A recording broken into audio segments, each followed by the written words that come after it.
Welcome to my video. ಇವತ್ತು ನಿಮಗೆ ಇಷ್ಟು fluffy and voluminous curly hair ಹೇಗೆ ಮಾಡೋದು ಅಂತ ಹೇಳ್ಕೊಡ್ತೀನಿ. This routine will last you 5 days. ಇದು ಫೈನ್ ಹೇರ್ಸ್ ಮೇಲೂ ವರ್ಕ್ ಆಗುತ್ತೆ. ಅಕಸ್ಮಾತ್ ಹೇರ್ಸ್ 3A ಇತ್ತು ಅಂದರೆ 3B ಆಗುತ್ತೆ. ನೋಡಿ ಎಷ್ಟು ಸ್ಟ್ರೆಚಿ ಆ್ಯಂಡ್ ಕಾಯ್ಲಿ ಮತ್ತು strong curl pattern. Good curly hair day ಬೇಕು ಅಂದರೆ first hair has to be squeaky clean. ನಾವು ತುಂಬ ಪ್ರಾಡಕ್ಟ್ಸ್ ಯೂಸ್ ಮಾಡೋದ್ರಿಂದ ಪ್ರಾಡಕ್ಟ್ ಬಿಲ್ಡಪ್ ಆಗಿರುತ್ತೆ. So you have to use sulphate shampoo. ನೀವು ನ್ಯಾಚುರಲ್ ಪ್ರಾಡಕ್ಟ್ಸ್ ಯೂಸ್ ಮಾಡಿದ್ರು ಅದರಲ್ಲಿ ಬಟರ್ ಇರುತ್ತೆ and many oils, natural oils ಇರುತ್ತೆ ಅಲ್ವಾ, ಅದನ್ನು ವಾಶ್ ಮಾಡಬೇಕು ಅಂದ್ರೂ you need something with sulphate. Sulphate is not a villain here. ನಾನು Moroccan oil hydrating shampoo use ಮಾಡ್ತೀನಿ. ಅದನ್ನು ಅಷ್ಟೇ, it gives me squeaky clean hair. ಅದು ಬಿಟ್ಟರೆ ಚೀಪರ್ ವರ್ಷನ್ ಇದು. ಇದರಲ್ಲೂ ಅಷ್ಟೇ ಸೋಡಿಯಂ ಲಾರೆತ್ ಸಲ್ಫೇಟ್ ಇದೆ. ಸೊ ಹೇರ್ಸ್ ಸ್ಕ್ವೀಕಿ ಕ್ಲೀನ್ ಆಗಿದ್ರೆ ಮಾತ್ರ your roots will be fluffy and not first squeaky clean. ಅದಾದಮೇಲೆ to bring all the nourishment back and to seal the cuticles you need a good conditioner. ನಾನು use ಮಾಡೋದು Olaplex number 5 bond maintenance ಅಂತ.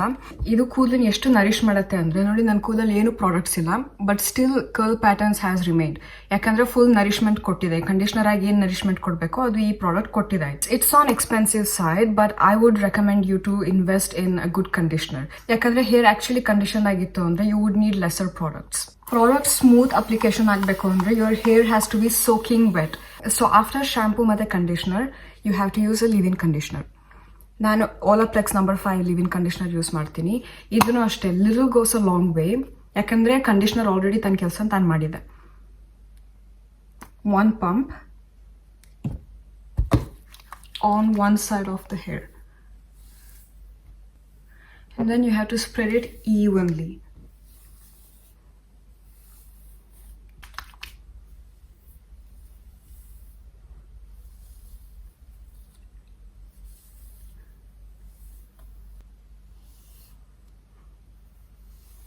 And you can feel actually, ತುದಿಲಿ ನಂದು ಸ್ವಲ್ಪ cuticles open up ಆಗಿದೆ because it was not enough I guess. So ತುದಿಗೆ ಮಾತ್ರ ಸ್ವಲ್ಪ ಹಾಕ್ತೀನಿ. ಹೀಗೆ ಬಾಚಿದಾಗ ವೆಟ್ ಫ್ರೀಸ್ ಇರಬಾರ್ದು. ಲಿವ್ ಇನ್ ಕಂಡೀಷನರ್ ಹಚ್ತಿದ್ದಂಗೆ ಗೊತ್ತಾಗುತ್ತೆ. If your hair is well nourished ಅಲ್ಲ, you will not get wet frizz. Bottle ತುಂಬ ಗಲೀಜಾಗಿದೆ. ಇದಾದ್ಮೇಲೆ Moroccan oil styling cream, curl defining ಕ್ರೀಮ್ನ ಯೂಸ್ ಮಾಡ್ತೀನಿ. ಬಟ್ ಇದೂ ಅಷ್ಟೇ, ಜಸ್ಟ್ 1 pump. ಯಾಕಂದರೆ ಇದು ಹೆವಿ ಇದೆ, ಇದು ತುಂಬ ಕ್ರೀಮಿ ಆ್ಯಂಡ್ ಹೆವಿ ಇದೆ. ಸೊ ಅದಕ್ಕೆ 1 pump ಈಸ್ ಇನಫ್. ನಂದು ಸ್ವಲ್ಪ ಫೈನ್ ಹೇರ್ ಇದೆ, ಸೊ 1 pump ಈಸ್ ಓಕೆ. ನಂದು ಡೇ 1 ಸ್ವಲ್ಪ ಲೂಸ್ ಕರ್ಲ್ಸ್ ಇರುತ್ತೆ, ಬಟ್ ಡೇ 2, ಡೇ 3 ನಾನು ಜಸ್ಟ್ ವಾಟರಿಂದ ರಿಫ್ರೆಶ್ ಮಾಡಿದಾಗ then the curls are more tighter. So for shampoo, conditioner, leave in conditioner, ಸ್ವಲ್ಪ ಹೌದು ಅಲ್ಲ ನನಗೆ ಕರ್ಲಿಂಗ್ ಕ್ರೀಮ್. ಇದಾದ್ಮೇಲೆ you start styling your hair. Eyebrows ನೇರ I make 1 part.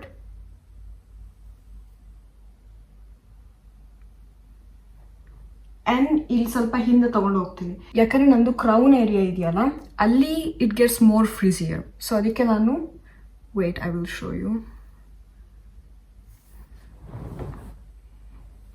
ನೋಡಿ, ನಾನು ಕಾಣಿಸ್ತಿದೆಯಾ, ಇಲ್ಲಿ ನಂದು ಈ ಸೆಕ್ಷನ್ ಇದೆಯಲ್ಲ ತುಂಬ ಫ್ರಿಜಿ ಆಗುತ್ತೆ. ಸೊ ಅದಕ್ಕೆ ನಾನು ಅದನ್ನು ಕ್ರೌನ್ ಏರಿಯಾಗೆ ಆ್ಯಡ್ ಮಾಡ್ತೀನಿ.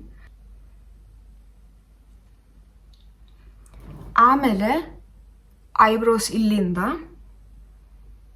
1 more section.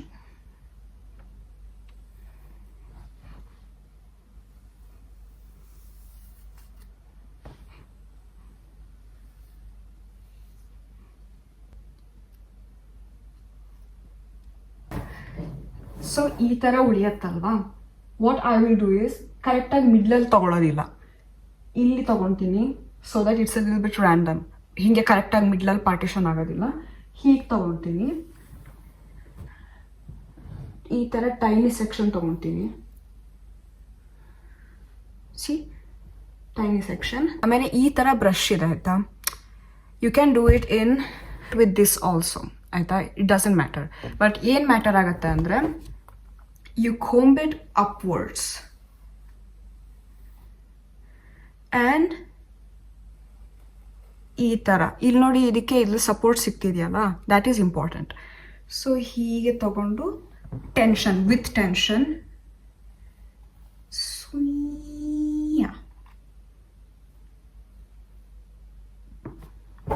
ಈ ಥರ ಬಾಚಿಲ್ಗೆಲ್ಲೂ ಮಾಡ್ಬೋದು ಇದನ್ನು. You just comb it upwards. ಏನಂದರೆ ಇಲ್ಲಿ ನೀವು ಕೈಯಾರೇ ಸ್ವಲ್ಪ ಟೆನ್ಷನ್ ಕ್ರಿಯೇಟ್ ಮಾಡಬೇಕಾಗತ್ತೆ, ಇಲ್ಲಾದರೆ ಈ ಬ್ರಿಸಲ್ಸಿಂದ ಆಲ್ರೆಡಿ ಟೆನ್ಷನ್ ಕ್ರಿಯೇಟ್ ಆಗುತ್ತೆ ಅಷ್ಟೇ, ಅದಷ್ಟೇ ಡಿಫ್ರೆನ್ಸ್. ಸೊ ಹೀಗೆ ತಗೊಂಡು ಹೀಗೆ ಟೆನ್ಷನ್ ಕೊಟ್ಟು ಟಿಕಿ ಟಿಕಿ ಆ್ಯಂಡ್ ದೆನ್ ಪೂ. ಮತ್ತೆ ಸ್ಮಾಲ್ ಸೆಕ್ಷನ್ ತಗೊಂಡು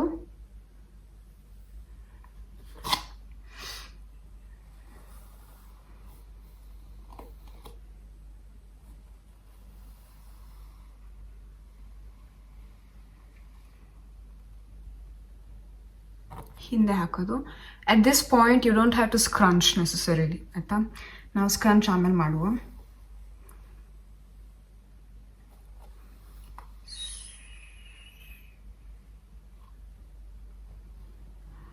ಇವಾಗ ಇಲ್ಲಿ ಕಿವಿದ ಮೇಲಿರೋದು ಇದನ್ನು ಅಷ್ಟೇ, you have to bring it up. ಆವಾಗ ಅದು ರೂಟ್ಸ್ ಹತ್ರ ಒಂದು ವಾಲ್ಯೂಮ್ ಕ್ರಿಯೇಟ್ ಆಗುತ್ತೆ.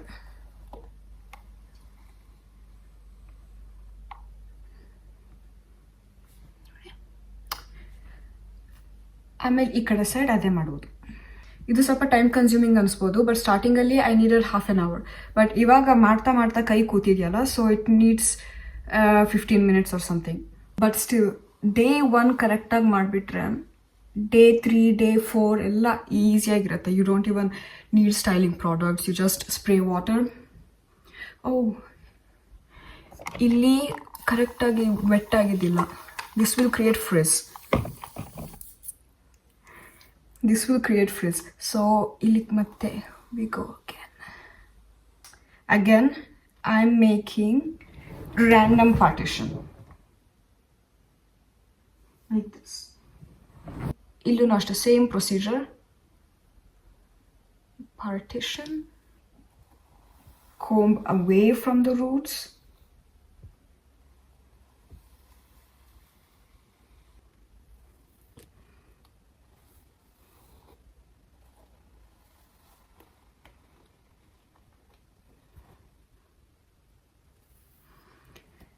ಸೆಕ್ಷನ್ ತುಂಬ ತಿಕ್ಕಾಗೂ ಇರಬಾರ್ದು, ತುಂಬ ತಿನ್ನಾಗೂ ಇರಬಾರ್ದು.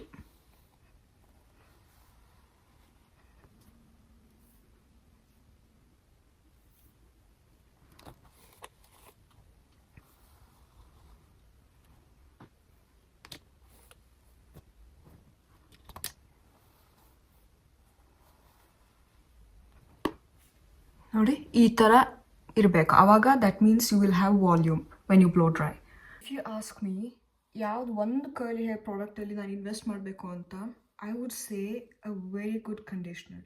ಯಾಕಂದರೆ ಶಾಂಪು ಮಾಡಿದ ತಕ್ಷಣ ಫಸ್ಟ್ ಹೇರ್ಸ್ ಮೇಲೆ ಹೋಗೋದೇ conditioner. That can make or break your entire routine. So invest in a good conditioner that will significantly improve your hair health. Styling becomes easy, hair preservation becomes easy, overall your life becomes easy. So roots ಅಪ್ಪಚ್ಚಿ ಆಗಿಲ್ಲ, which is a good thing. ಇವಾಗ ನಾವು final ಸೆಕ್ಷನ್ನ style ಮಾಡುವ. And this is important. ಇದನ್ನು ನಾವು ಸ್ವಲ್ಪ ಡಿಫ್ರೆಂಟಾಗಿ ಸ್ಟೈಲ್ ಮಾಡ್ತೀವಿ. First bring all the hair to the front, then section ಮಾಡಿ,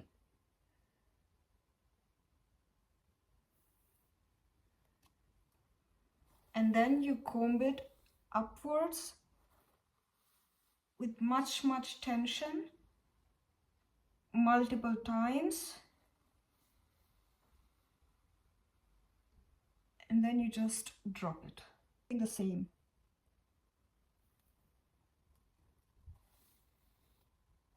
Upwards multiple times, back.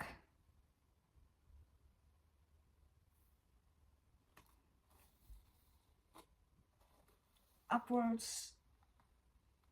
back. ಹೀಗೆ ಮಾಡಿದ್ರೆ ಮಿಡ್ಲ್ ಪಾರ್ಟಿಷನ್ ಆಗುತ್ತಲ್ಲ, ಹೀಗೆ ಚಪ್ಪಟೆ ಮಿಡಲ್ ಪಾರ್ಟಿಷನ್ ಆಗುತ್ತಲ್ಲ, ಅದು ಅವಾಯ್ಡ್ ಆಗುತ್ತೆ. And this adds volume at the roots too.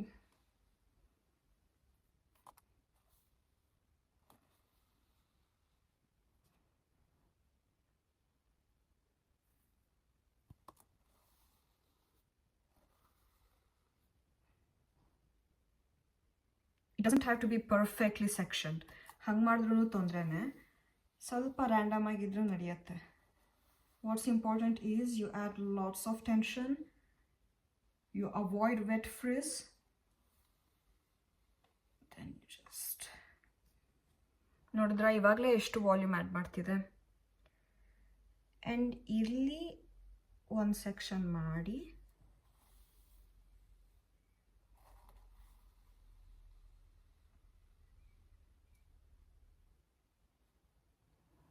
ಇವಾಗ ನಂದು ಇದಿಷ್ಟು ಬ್ಯಾಂಗ್ಸ್ ಆಗುತ್ತೆ. ಸೊ ಇಲ್ಲಿ ಮತ್ತೆ ಡಿಫ್ರೆಂಟ್ ಏನು ಮಾಡ್ತೀನಿ ಅಂದರೆ, I take small sections, I finger coil it. First ಬಾಚೋಣ.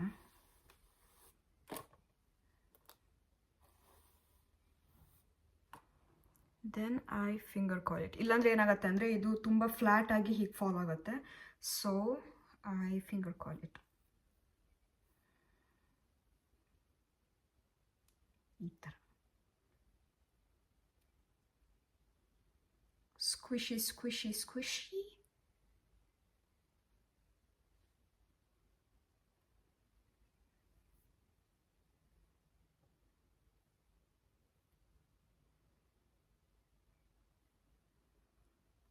ಇಲ್ಲೂ ಅಷ್ಟೇ ಇಲ್ಲೂ ಅಷ್ಟೇ ರೋಲ್ ಮಾಡೋಕ್ಕೂ ಮುಂಚೆ you should make sure that there are no frizz, no wet frizz. Squish.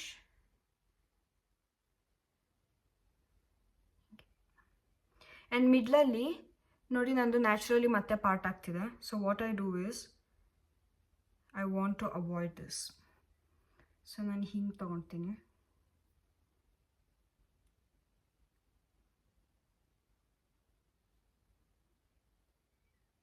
And ಇಲ್ಲಿ ಕರೆಕ್ಟಾಗಿ ಹಿಂಗೆ ಮಧ್ಯದಲ್ಲಿದೆಯಲ್ಲ, ಮಧ್ಯದನ್ನು ಮಾತ್ರ ಒಂದು ರೋಲ್ ಮಾಡ್ಬೇಕು ಹಿಂಗೆ.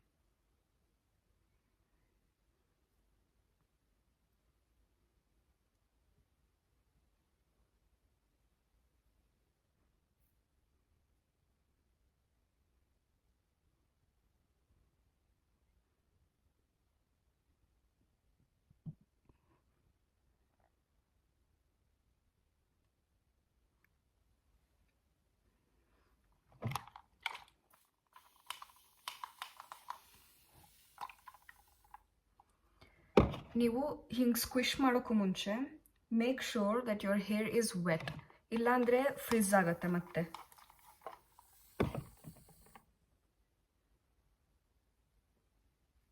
ಯಾಕಂದರೆ ಯಾವಾಗಲೂ ಸ್ಕ್ವಿಶ್ ಮಾಡುವಾಗ ಹಿಂಗೆ ಪಿಚ್ಕಿ ಪಿಚ್ಕಿ ಸೌಂಡ್ ಬರಬೇಕು.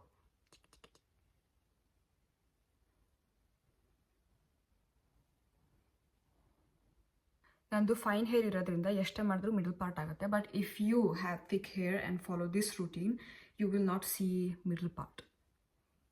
ಸೊ ಎನಿವೇಸ್ ಇಷ್ಟೆಲ್ಲ ಆಯ್ತಲ್ಲ. ಇವಾಗ ಹೇರ್ ಆಲ್ರೆಡಿ ಸ್ವಲ್ಪ ಡ್ರೈ ಆಗಿದೆ, ಮತ್ತೆ ನಾವು ವೆಟ್ ಮಾಡಬೇಕು. ಯಾಕಂದರೆ ಇವಾಗ we are going to scrunch it. Scrunch ಮಾಡುವಾಗ ಯಾವಾಗಲೂ ಹೇರ್ ಸೂಪರ್ ವೆಟ್ ಆಗಿರಬೇಕು, ಯಾಕಂದರೆ ಆ ಪಿಚ್ಕಿ ಪಿಚ್ಕಿ ಸೌಂಡ್ ಬರಬೇಕು. ಇಲ್ಲ ಅಂದರೆ ಏನಾಗುತ್ತೆ ಅಂದರೆ ಫ್ರೀಸ್ ಆಗುತ್ತೆ ಆ್ಯಂಡ್ ಒಣಗಿದ ಮೇಲೆ ಇನ್ನೂ ಫ್ರೀಸಿಯಾಗಿರುತ್ತೆ. And that causes hair damage also. ನಾನಿನ್ನ ಸ್ಕ್ರಂಚ್ ಮಾಡಿಲ್ಲ, ಏನೂ ಮಾಡಿಲ್ಲ, ಜಸ್ಟ್ ಬಾಚಿದ್ದಕ್ಕೇ ಎಷ್ಟು ಡೆಫಿನೇಷನ್ ಆ್ಯಡ್ ಆಗಿದೆ ನೋಡಿ. ಸೊ ನಾವು ಟೇಕ್ ಎನಿ ವಾಲ್ಯೂಮೈಸಿಂಗ್ ಮೂಸ್. ನಾನು ಲೋರಿಯಲ್ ಪ್ಯಾರಿಸ್ ಯೂಸ್ ಮಾಡ್ತಿದ್ದೀನಿ.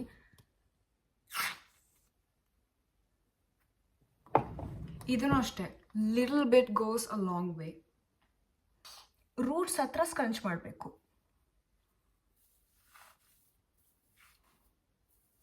ಯಾಕಂದರೆ ನಾವು ಡಿಫ್ಯೂಸಿಂಗ್ ಮಾಡುವಾಗ ಆಕ್ಟಿವೇಟ್ ಆಗುತ್ತೆ moves. Take a little bit more.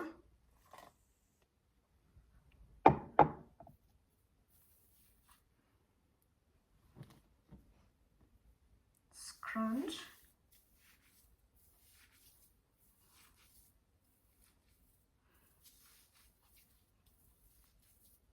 So ನಾವು ಮೂಸಿಂದ ಸ್ಕ್ರಂಚ್ ಮಾಡಿದಾಗ ಸ್ವಲ್ಪ ವೆಟ್ ಫ್ರಿಸ್ ಕ್ರಿಯೇಟ್ ಆಗಿರುತ್ತೆ. So to smooth all that out and actually seal in the curls, I use the gel. Also this helps lock in all your products and protect the curl pattern. Smooth through.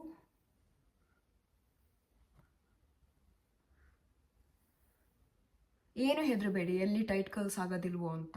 It may look like ನಾವು ಕರ್ಲ್ನ drag ಮಾಡ್ತಿದ್ದೀವಿ ಅಂತ, but ಏನು ಹೆದರಬೇಡಿ. Diffusing ಮಾಡುವಾಗ it will all bounce back. But what's important is you smooth out all the wet frizz and have a gel cast.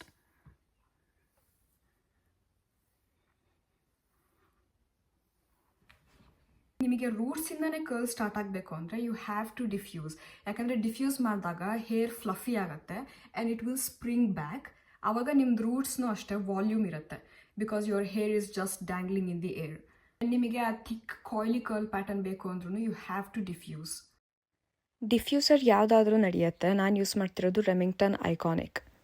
Medium ಹೀಟಲ್ಲಿ ಆ ಡಿಫ್ಯೂಸರ್ದು ಬಾಯಿ ಅಗಲ ಇದೆಯಲ್ಲ, ಅಷ್ಟು ಸೆಕ್ಷನ್ನ ಕೆಳಗಿಂದ ಮೇಲ್ ರೂಟ್ ತನಕ ತೊಗೊಂಡೋಗಿ ಒಂದು 15 to 20 seconds ತನಕ ಹೋಲ್ಡ್ ಇಟ್. ಡಿಫ್ಯೂಸ್ ಮಾಡ್ತಾ ಕರ್ಸ್ನ ಜಾಸ್ತಿ ಡಿಸ್ಟರ್ಬ್ ಮಾಡಬಾರ್ದು. ಮೇಲೆ ಕೆಳಗೆ ಮೂವ್ ಮಾಡಿ ಈಚ್ ಸೆಕ್ಷನ್ನು ಅಷ್ಟೇ ಆ ಡೈರೆಕ್ಷನಿಗೆ ತಕ್ಕಂಗೆ ತಲೆ ಬಗ್ಸಿ ಕೆಳಗಿಂದ ಮೇಲ್ ತನಕ ಡಿಫ್ಯೂಸ್ ಮಾಡಬೇಕು.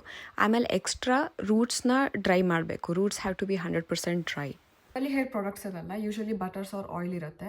ಅದೆಲ್ಲ ಬೆಸ್ಟ್ ಆಕ್ಟಿವೇಟ್ ಯಾವಾಗ ಆಗೋದು ಅಂದರೆ when you apply some heat. ಜರ್ಮನಿಲಿ ನಂಗೊಂದು ಏನು ಎಕ್ಸ್ಪೀರಿಯನ್ಸ್ ಆಗಿತ್ತು ಅಂದರೆ when I have these products ಅಲ್ಲ or when I oil my hair and ಸುಮ್ಮನೆ ಹಿಂಗೊಂದ್ಸತಿ ಹೊರಗೆ ಹೋಗಿ ಬಂದಾಗ ಚಳಿಗಾಲದಲ್ಲಿ ಕೂದಲೆಲ್ಲ ಒಂಥರ ಹಿಂಗೆ ಪಿಚ್ಚಿಯಾಗಿ ಒಂಥರ ಎಂತ ಹೇಳು ಜೆಲ್ ಕಾಸ್ಟ್ ಅಥವಾ ಆಯಿಲ್ ಎಲ್ಲ ಫ್ರೀಸ್ ಆದಾಗ ಒಂಥರ ಆಗತ್ತಲ್ಲ, ಅದಾಗತ್ತೆ. ಹೇರ್ ಇವಾಗ 90% ಡ್ರೈ ಆಗಿದೆ, ಜೆಲ್ ಕಾಸ್ಟ್ ಆಗಿದೆ ಪರ್ಫೆಕ್ಟ್ಲಿ. ಇವಾಗ ನಾನು ಏನು ಮಾಡ್ತೀನಿ ಅಂದರೆ ಡೈರೆಕ್ಟಾಗಿ ಆಯಿಲ್ ತೊಗೊಂಡು ಸ್ಕ್ರಂಚ್ ಆಫ್ ದ ಕ್ರಂಚ್ ಮಾಡಲ್ಲ. But what I do is ಈ ಥರ ತೊಗೊಂಡು ಹೇರ್ ಕ್ಲಿಪ್ ಈ ಥರ ಹೀಗೆ ಅಪ್ಲೈ ಮಾಡಿ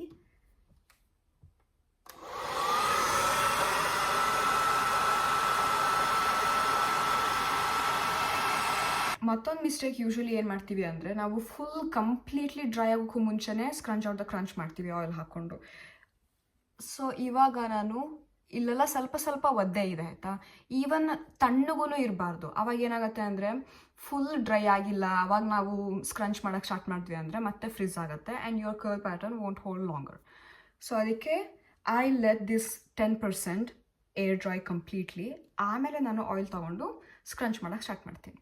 ಕೂದಲು ಇವಾಗ 100% ಡ್ರೈ ಆಗಿದೆ, 90% ಡಿಫ್ಯೂಸ್ ಮಾಡಿ dry, in other 10% air dry ಮಾಡಿರೋದು. ಅದೇನು ಮ್ಯಾಥಮೆಟಿಕ್ಸೋ ಗೊತ್ತಿಲ್ಲ ನನಗೆ, but it has to be in this way ಆಯಿತಾ. ಇಲ್ಲ ಅಂದರೆ I don't know, it will not give you the result that you are expecting. Please trust me, 90% diffuse ಮಾಡಿ, in 10% air dry ಮಾಡಿ, okay. And only when it is fully dry ನೋಡಿ ಹೇಗೆ spring ಥರ set ಆಗಿದೆ. Actually ನಾನು ಮರ್ತೋದೆ, ನಾನು ಸ್ಕ್ರಂಚೇ ಮಾಡಲಿಲ್ಲ ಅಂದ್ರೂ ಯು ಸಿ ನಾನು ಹೇಳಿದ್ನಲ್ವ ಹೆದರಬೇಡಿ ನೀಟಾಗಿ ಇದು ಮಾಡಿ ಅಂದ್ಕೊಂಡು, ಇಟ್ ವರ್ಕ್ಸ್. ಯಾಕಂದರೆ ಡಿಫ್ಯೂಸ್ ಮಾಡಿದ್ರಿಂದ. ಆ್ಯಂಡ್ ಇವಾಗ I took again Olaplex number 7 bonding oil.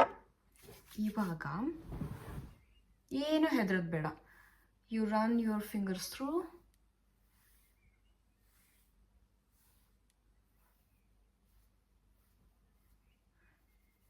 ಹಿಂಗೆಲ್ಲ ಶೇಕ್ ಮಾಡ್ಬೋದು. ಇಟ್ ವಿಲ್ ನಾಟ್ ಬ್ರೇಕ್, ಯಾಕಂದರೆ ನಿಮ್ಮ ಕರ್ಲ್ ಪ್ಯಾಟರ್ನ್ಸ್ ಆ ರೇಂಜಿಗೆ ಸೆಟ್ ಆಗಿರುತ್ತೆ.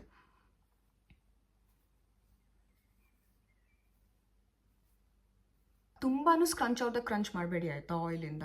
ಹಿಂಗೆ ಆಯಿಲ್ ಹಚ್ಚಿ and let the natural air do it's trick. ಯಾಕಂದರೆ ಎನಿವೇಸ್ ಡೇ 2 ಅಥವಾ ಓವರ್ ದ ಟೈಮ್ ನೀವು ಹಿಂಗೆ ಮೂವ್ ಆಗ್ತಿರ್ತೀರ, ಅದು naturally it will diffuse. It will ಅಂತ ಹೇಳು, ನೀವು ಹಿಂಗೆ ಮೂವ್ ಆಗ್ತಿರ್ತೀರ, ಸ್ವಲ್ಪ ಫ್ರಿಕ್ಷನ್ ಆ ಕಡೆ ಈ ಕಡೆ ಇರುತ್ತೆ, ಗಾಳಿ ಇರುತ್ತೆ. So they will do their job. But ಇದು ಇಂಪಾರ್ಟೆಂಟ್, ಆಯಿಲ್ ಹಚ್ಚಬೇಕು ಸ್ವಲ್ಪ ಆ್ಯಂಡ್ ಸ್ವಲ್ಪ ರೂಟ್ಸ್ನ ಹಿಂಗೆ ಫ್ಲಫ್ ಔಟ್ ಮಾಡಬೇಕು. ಡೇ 2 ಮತ್ತು ಡೇ 3ಗೆ it will get even better. ಈ ರೂಟೀನ ಫಾಲೋ ಮಾಡಿದಾಗ ಡೇ 2 ಮತ್ತು ಡೇ 3ಗೆ you don't have to apply any products. ಕೂದಲನ್ನ ಜಸ್ಟ್ ವೆಟ್ ಮಾಡಿ ಆ್ಯಂಡ್ ಸ್ಲೈಟ್ಲಿ ಡಿಫ್ಯೂಸ್ ಇಟ್. ಆವಾಗ ಸ್ವಲ್ಪ ಫ್ರಿಸ್ ಕ್ರಿಯೇಟ್ ಆಗುತ್ತೆ, ಬಟ್ ಇಟ್ಸ್ ಓಕೆ. ಡೆಫಿನೇಷನ್ ಇದ್ದೇ ಇರುತ್ತೆ ಹೆಂಗೂ ನೋಡಿ. So good.